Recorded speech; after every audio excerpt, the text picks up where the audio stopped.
জয়পুরহাট পাঁচবিবি উপজেলার রামতনু গ্রামে সৃষ্ট কৃত্রিম জলাবদ্ধতা প্রশাসনের হস্তক্ষেপে নিরসন হয়েছে। রোববার পাঁচবিবি পৌর মেয়র হাবিবুর রহমানের উপস্থিতিতে একটি জমির ভরাট করা মাটি সরিয়ে দিলে স্বস্তি ফিরে আসে এলাকায়।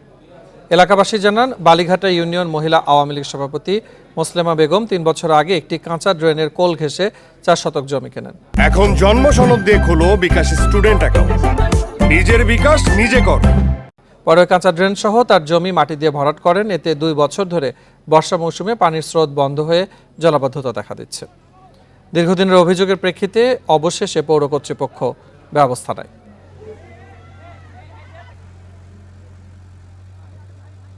গায়ের জোরে এটা মাটি ফেলাইছে।